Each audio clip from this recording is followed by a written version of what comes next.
Te dou meu coração e tudo que há em mim. Entrego meu viver por amor a ti, meu rei. Meus sonhos rendo a ti, os meus direitos dou. Orgulho vou trocar pela vida do Senhor. E eu entrego tudo a ti, tudo a ti.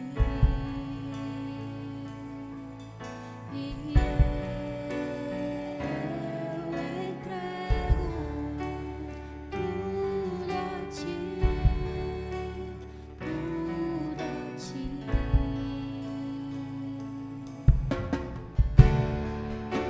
Eu canto esta canção, te entrego a ti, Jesus. Que o mundo dá, eu deixo aos pés da cruz. Vou conhecer a ti, a teu nome dar louvor, sentir tua alegria, partilhando a tua dor. E eu entrego tudo a ti, tudo a ti. E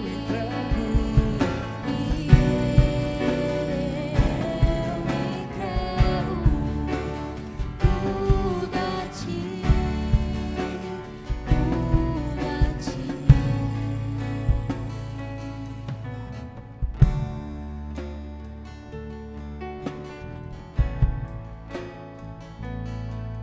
Entrega é algo que pra gente é muito difícil.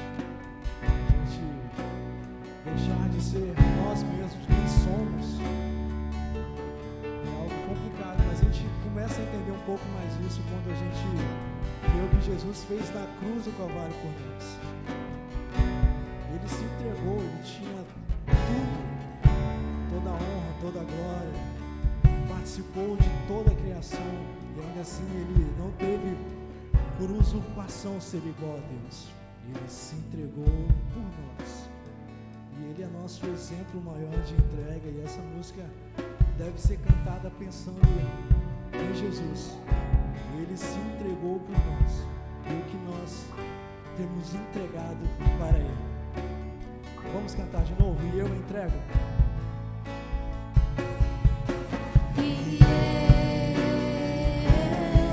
entrego tudo a ti, tudo a ti. Eu entrego. E eu entrego tudo a ti, tudo a ti.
Que a graça e a paz de nosso Senhor Jesus Cristo possa continuar reinando entre nós.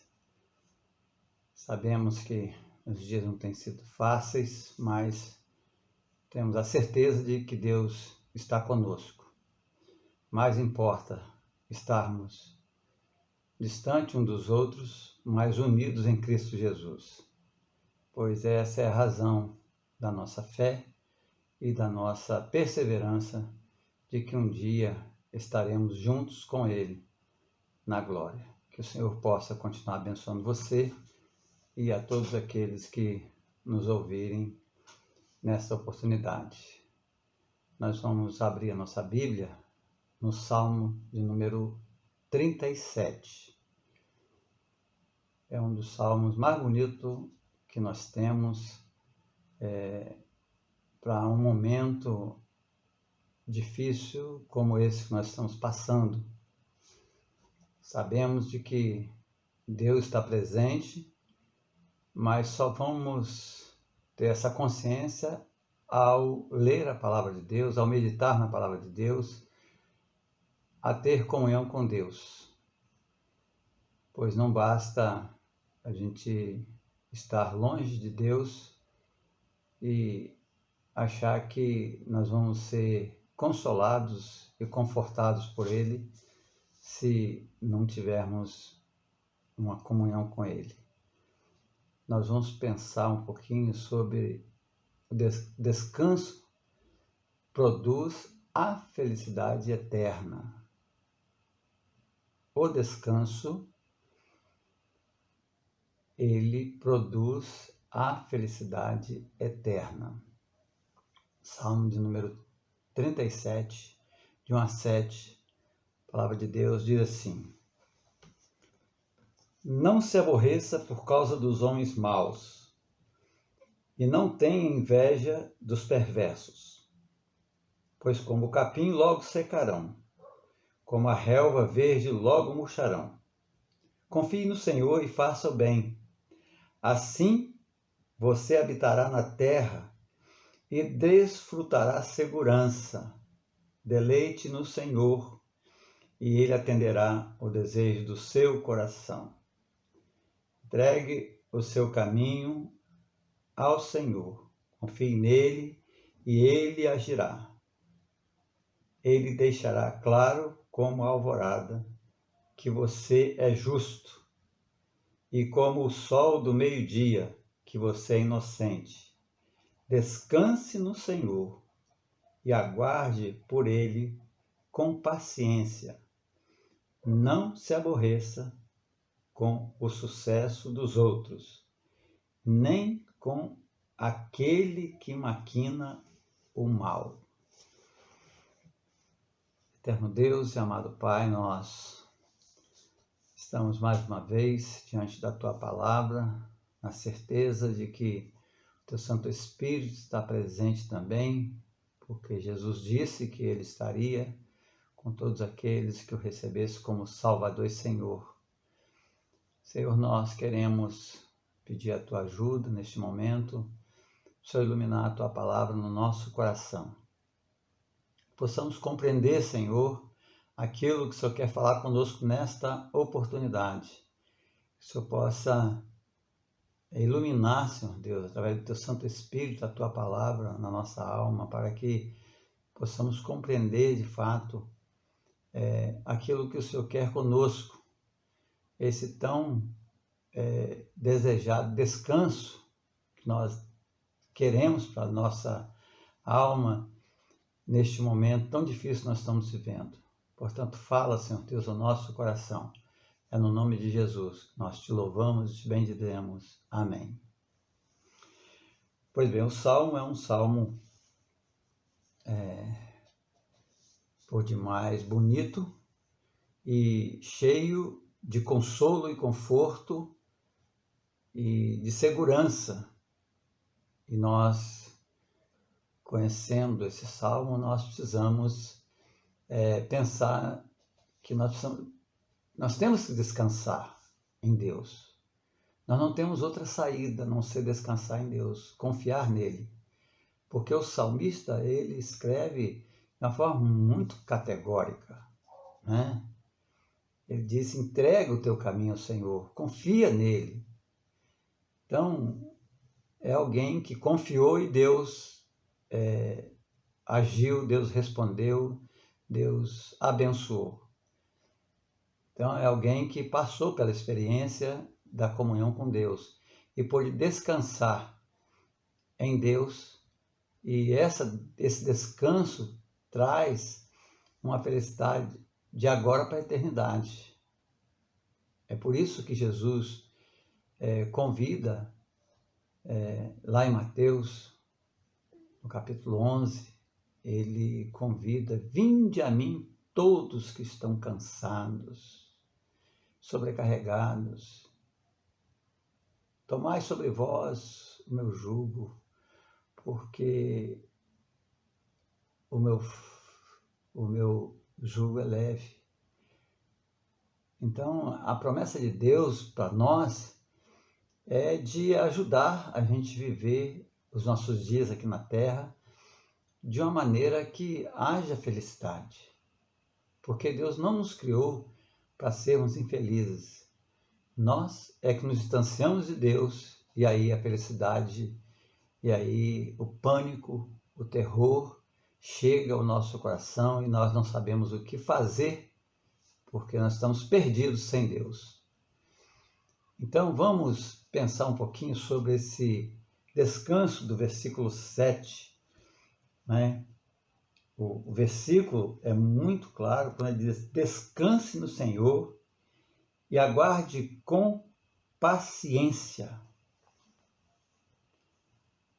Descanse no Senhor e aguarde com paciência. Agora, eu queria destacar 4 formas, 4 meios, 4 coisas que nós precisamos pensar nelas em descansar em Deus. É muito subjetiva essa ideia de descansar em Deus tão somente. A gente precisa explicar em que a gente deve descansar, de que forma que a gente deve descansar.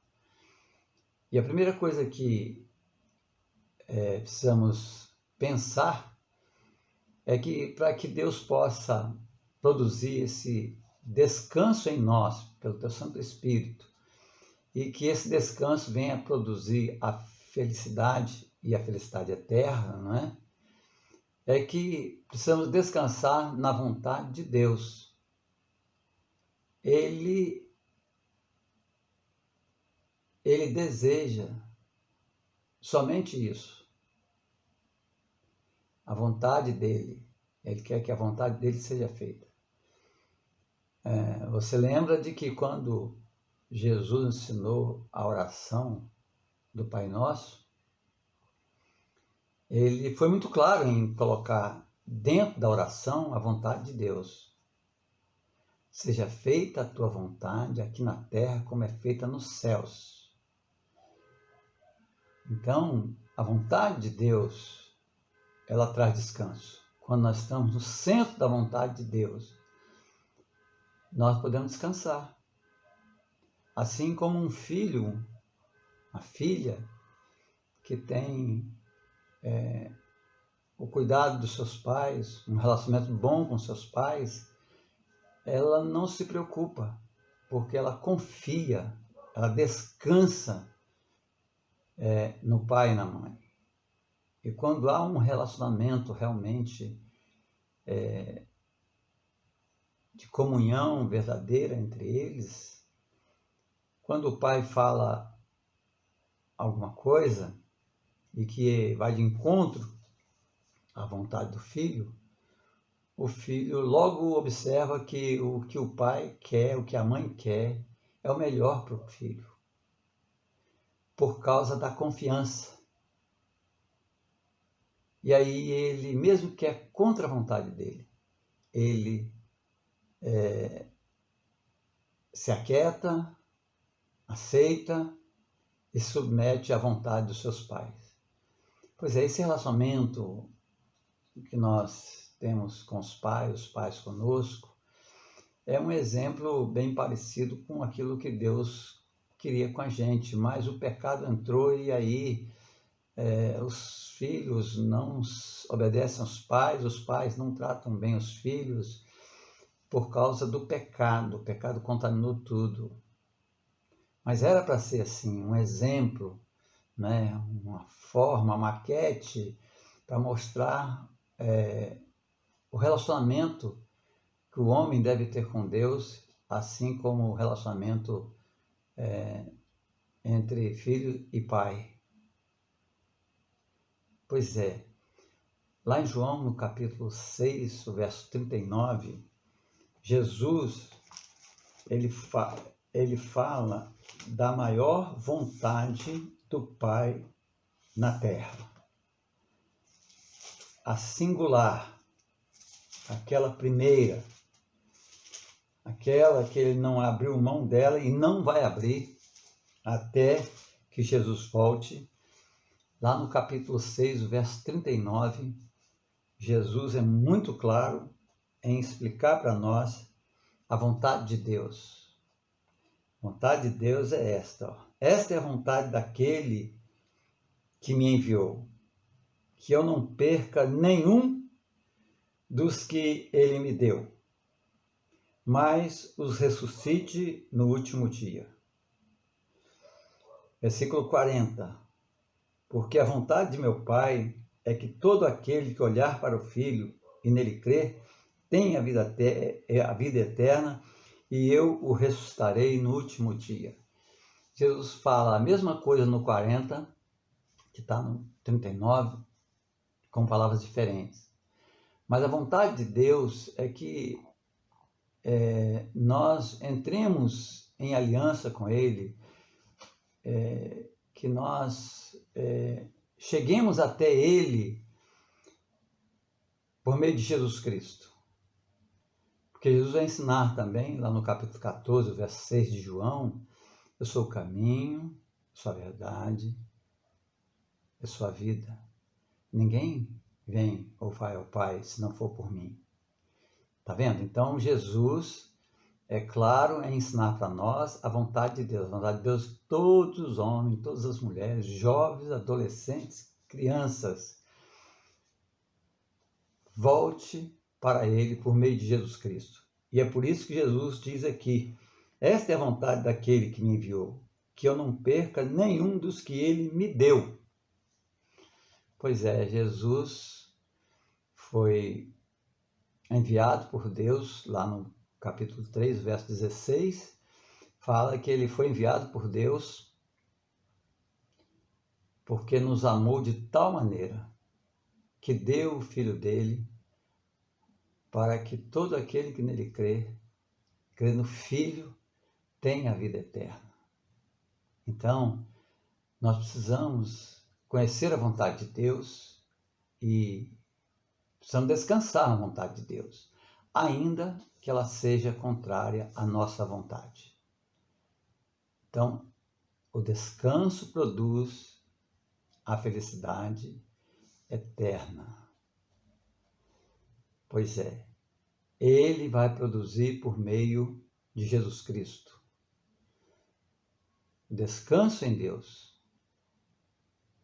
Deus vai promover o descanso no seu coração, na sua alma, a partir do momento em que você abre o seu coração para Jesus e Ele aceita você como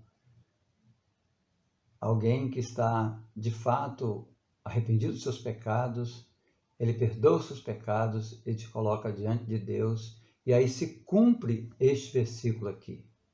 Nenhum daqueles que Ele me deu.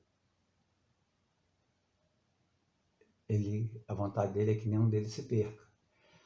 Então, nós conhecemos bem aí, a primeira coisa é que a gente precisa descansar na vontade de Deus, ainda que ela seja diferente da nossa vontade, mas precisamos aceitar a vontade de Deus, porque Ele sempre quer o melhor para nós. E o melhor que a gente possa entender como melhor na nossa vida é que Deus quer que a gente vá morar com Ele eternamente. Por isso Jesus subiu àquela cruz, por isso Jesus morreu e ressuscitou, para que nós pudéssemos, pela fé, ter o perdão dos nossos pecados. Também precisamos pensar que o descanso que produz a felicidade, da eterna, nós precisamos descansar também no amor de Deus. Vontade de Deus, o amor de Deus.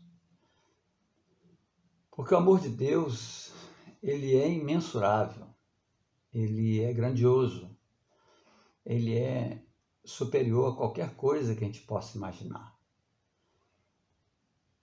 Então nós precisamos descansar neste amor. É como um casal, a mulher descansa no amor do marido, em que ele sai para trabalhar todos os dias, para prover o sustento para o seu lar. E ela então descansa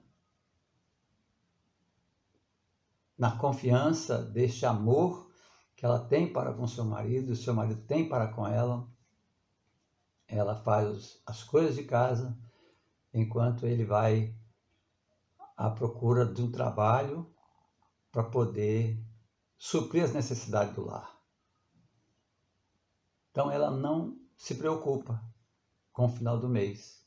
Ela não se preocupa com a conta de energia. Ela não se preocupa com a conta de água.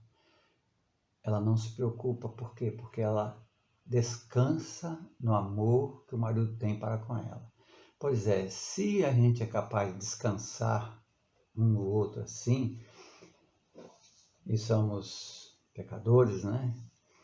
Imagina Deus, descansar no amor de Deus. E o amor de Deus para com aqueles que vão a Ele por meio de Jesus Cristo é o amor que Ele tem para com Jesus. É o mesmo amor. E isso Jesus ensinou também. É a Bíblia que ensina.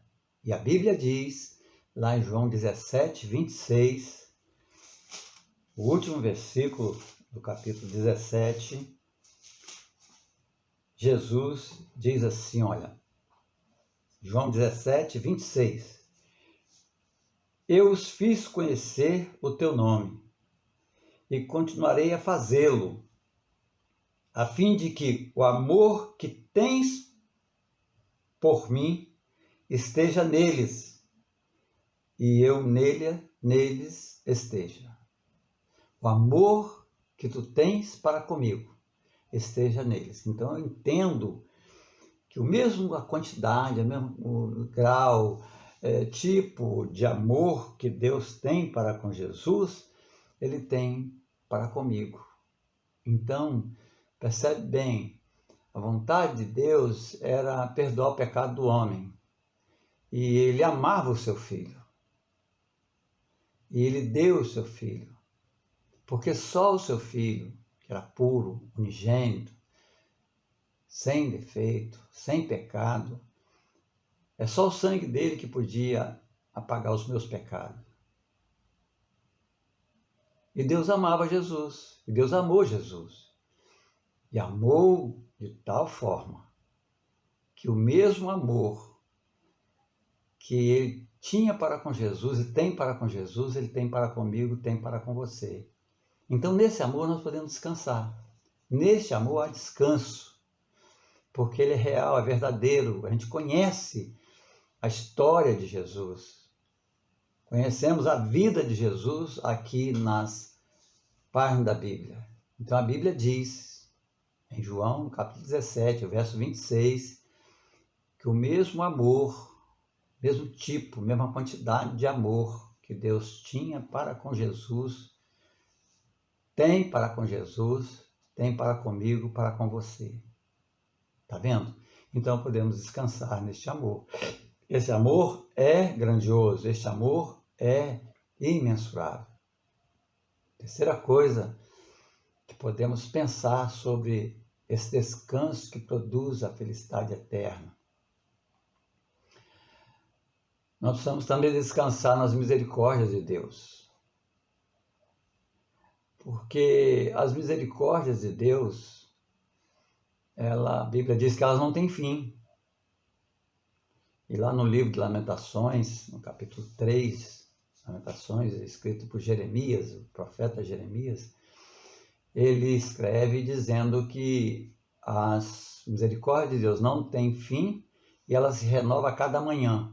Então, só o fato de falar que elas se renovam a cada manhã já está dizendo que ela não tem fim, mas ele escreveu que ela não tem fim. E aí ele explica se não tem fim. É porque cada manhã se renova. Então vamos descansar também nas misericórdias de Deus, porque Deus é misericordioso. E aí nós vamos ver na Bíblia, ver o que a Bíblia diz acerca dessa misericórdia de Deus. Vamos dar uma olhadinha lá em Deuteronômio, no capítulo 7, o verso 9. Ali, o nosso amado Moisés, ele está sendo usado por Deus para escrever a seguinte expressão sobre Deus. Saibam, portanto, Deuteronômio 7, versículo 9. Saibam, portanto, que o Senhor, o seu Deus, é Deus. Ele é o Deus fiel, que mantém a aliança e a bondade por 1000 gerações daqueles que o amam e obedecem os seus mandamentos. Então, aqui aparece a palavra bondade, que é a palavra misericórdia. É que a NVI, ela traduziu a palavra aqui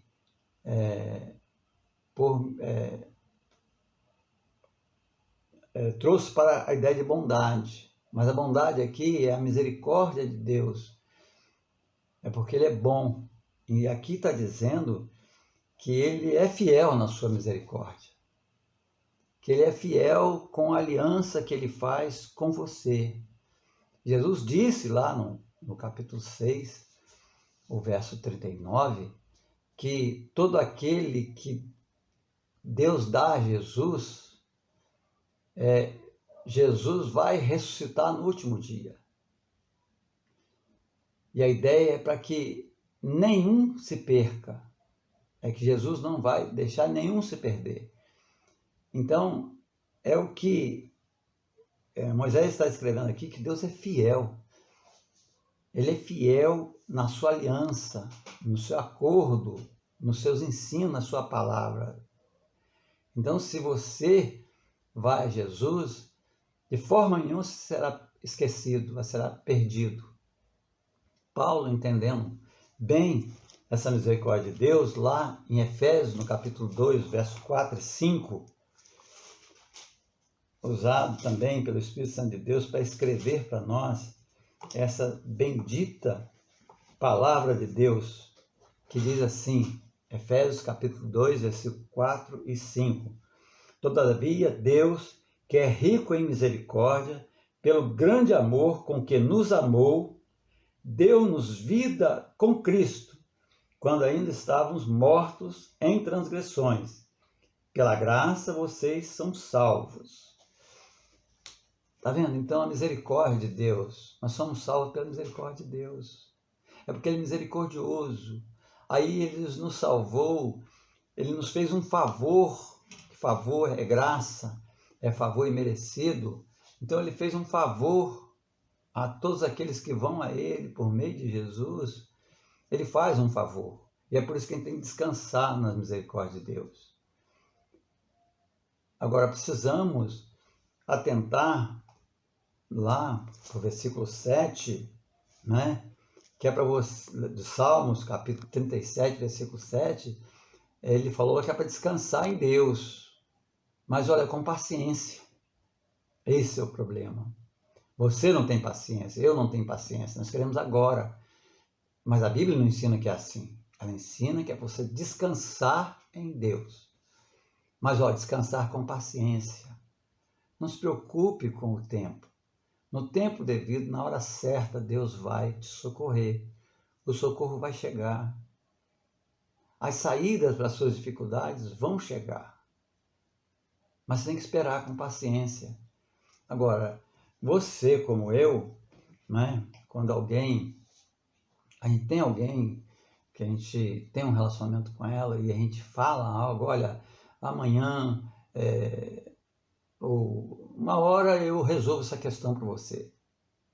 E aí você quer que seja agora, mas agora eu não posso. Outro dia eu posso, outra hora eu posso, mas agora não. Então, se você confia nessa pessoa, ela vai, de fato, verdadeiramente cumprir a sua palavra. Isso é, se ela for fiel primeiro a ela, porque uma vez dada a palavra, ela tem que cumprir com a palavra dela. Mas se ela for uma pessoa que não é fiel a ela não vai ser fiel com você. E aí você vai ficar muito aborrecido, porque ficou esperando um tempão para ser atendido e não foi atendido. Mas com Deus não é assim. Ele é fiel primeiro a Ele. A Bíblia diz que Ele é fiel primeiro a Ele, para que Ele não seja encontrado como alguém que promete e não cumpre. Agora a gente tem que esperar com paciência, porque é na hora dele, é a hora dele. Não é por causa tão somente da vontade dele, é a hora propícia. E a Bíblia diz que há tempo para nascer, há tempo para morrer, há tempo para abraçar, há tempo para deixar de abraçar. Nós estamos vivendo um tempo que é para deixar de abraçar. Tá vendo? Então a Bíblia já está escrito isso. A gente sabe, eu sei que eu nasci, eu sei que eu vou morrer, porque haverá um tempo em que a minha carne vai desfalecer. Eu vou ser enterrado no cemitério. E aí a minha alma vai estar perpetuamente, eternamente com o Senhor, por causa da fidelidade dele. É por isso que precisamos descansar nas misericórdias de Deus. A última coisa que eu vou destacar nesta oportunidade, sobre o descanso que produz uma feliz eternidade, uma felicidade para a eternidade, ele precisa ser um descanso no relacionamento que Deus proveu para você. É Deus que proveu o relacionamento para você. É Ele que veio a você, Ele mandou Jesus. Se a gente entender direitinho o livro de João, nós vamos entender que Deus deixou os céus, Ele veio à terra, Ele se fez homem. Está lá no capítulo 1 de João isso. Ele se fez homem, Ele habitou entre nós, foi vista a glória dele, para que Ele pudesse sentir o que nós sentimos na pele aqui, a fome, o calor, o frio, o sono, o cansaço, né? Os dissabores das pessoas que não gostam da gente, como Ele experimentou isso durante os dias que Ele viveu aqui na Terra. As pessoas que abriam a boca louvando a Ele, mas os seus corações estavam longe dele. E Ele viu tudo isso. E assim nós vemos também as pessoas, às vezes, falando bem de nós num momento, daí a pouco falam mal de nós. E isso é relacionamento, não é? Pois é, você tem que descansar no relacionamento que Deus proveu para você. E o relacionamento que Deus proveu para você não é um Deus de estar lá no céu. Não é um Deus que está longe. É o Deus que está perto. E o relacionamento assim mais sublime que a gente possa tentar descrever, né, que a gente conhece em termos de português, né, é o Pai. Deus proveu o relacionamento de pai para você, para mim, para nós. Isso a Bíblia diz. Ela ensina assim. E a Bíblia diz, em João, no capítulo 1, o versículo 12. Vamos lá. João, capítulo 1, o versículo 12. O texto, ele descreve da seguinte forma: contudo, aos que o receberam, aos que creram em seu nome, deu-lhes o direito de se tornarem filhos de Deus. Está vendo? Então Deus veio prover o relacionamento de filhos, de pai e filho, filho e pai. Então, o relacionamento de Deus para com você não é o Deus da criação tão somente. É Ele também, porque foi Ele que criou. Mas isso aí não é importante para Deus agora. O que é importante para Deus agora é você, sou eu, é nós nos tornarmos filhos de Deus, porque o versículo está dizendo exatamente isso. Contudo, aos que o receberam, aos que creram em seu nome, deu-lhes o direito de se tornarem filhos de Deus. Então, o relacionamento que Deus veio criar para mim, para comigo, foi esse relacionamento de filho e pai, pai e filho. Ele abriu o caminho por meio de Jesus Cristo para que eu pudesse me tornar filho dele. Eu já era filho dele, como criação, assim como o boi, como o cavalo, como o peixe, como o pássaro. Nós somos semelhantes nisso aí, porque somos criados, né, por Deus. Agora, o que difere dos animais, o homem, é que o homem foi feito à semelhança de Deus. E é por isso que Deus se empenhou e se empenha e se empenhará em levar o plano de salvação, o plano de misericórdia, o plano de relacionamento de pai e filho até que Jesus volte. Então nós vemos aí que é a Bíblia quem fala que o homem se torna filho de Deus. Mas filho de Deus, legal, bacana, né? Bom isso, né? Vamos em Filipenses, lá na carta de Paulo aos Filipenses, capítulo 2. Vamos ver como é que Paulo descreve os filhos de Deus. E aí nós vamos dar uma olhadinha na nossa vida para ver como é que nós estamos como filhos. Isso é importante. Sempre que lermos a Bíblia, nós precisamos olhar para nós, dar uma olhadinha em nós, como é que nós estamos com relação ao que está escrito na palavra de Deus. Lá na carta de Paulo aos Filipenses, no capítulo 2, no versículo 15, para que venham tornar-se puros e irrepreensíveis, filhos de Deus, inculpáveis no meio de uma geração corrompida, depravada, na qual vocês brilham como estrelas no universo. Olha o que é ser filho de Deus. Olha a forma de viver de um filho de Deus. Descreve aqui que nós, ao nos tornarmos filhos de Deus, nós somos puros, irrepreensíveis, inculpáveis, e nós somos uma geração no meio dessa geração corrompida, né? Deus gerou, eu fui gerado em Jesus Cristo por meio da fé, eu me tornei filho de Deus, saí do meio de uma geração corrompida e depravada. E agora eu preciso brilhar assim como uma estrela brilha durante a noite. Porque durante o dia quem brilha é Jesus. Essa é a diferença aqui. Jesus é o luzeiro maior. Então, ele que precisa aparecer, não sou eu.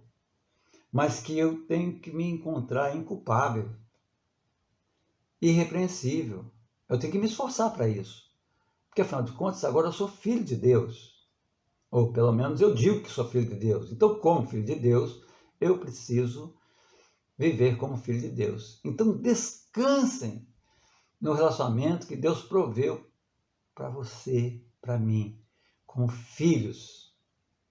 Como filhos. Deus não vai abandonar os seus filhos. Lembra que Deus não abandonou Jesus lá no sepulcro. Ele ressuscitou. Deus ressuscitou Jesus. Aí o último versículo que eu quero ler nesta oportunidade está na primeira carta de João, capítulo 3, o verso 1. Está lá depois da carta de Pedro. João, capítulo 3, o verso 1. Olha só as expressões da palavra de Deus. É a Bíblia quem diz, não sou eu que estou dizendo. As afirmações que eu faço, elas são bíblicas. Porque eu creio na palavra de Deus, ela é a verdade, é a voz de Deus para mim e para você. Na primeira carta de João, capítulo 3, o verso 1 diz: vejam como é grande o amor que o Pai nos concedeu, de sermos chamados filhos de Deus, o que de fato somos. Por isso o mundo não nos conhece, porque não conhece a Deus. É por isso que o mundo não consegue entender a gente. E nós precisamos levar essa ideia para o mundo. Nós não podemos ser semelhantes às pessoas que estão no mundo, fazendo as mesmas coisas que elas. Lembra que nós temos que ser, no meio dessas trevas, dessa geração perversa que nós estamos vivendo, nós temos que ser como uma estrela na noite, brilhando? Pois é, nós temos que ser diferente. A noite é a geração perversa. Você é uma estrela que está na noite, mas está brilhando. Você não está fazendo tudo que todo mundo está fazendo, porque você é filho de Deus. Então descansa em Deus, mas descansa na vontade dEle, no amor dEle, na misericórdia dEle. E descansa neste relacionamento que Deus criou, de Pai para você, para comigo, por meio de Jesus Cristo, o nosso eterno Salvador. Que Deus possa abençoar a sua vida, a minha vida, e que sejamos filhos irrepreensíveis, assim como Jesus o foi. Porque o mesmo amor que Deus tem para com Jesus, tem para comigo. Então eu tenho que me esforçar para ser semelhante a Jesus, para a glória de Deus, para que Deus seja visto na terra como o único Deus, cujos seus seguidores, seus fiéis, de fato, verdadeiramente são diferentes. Amém?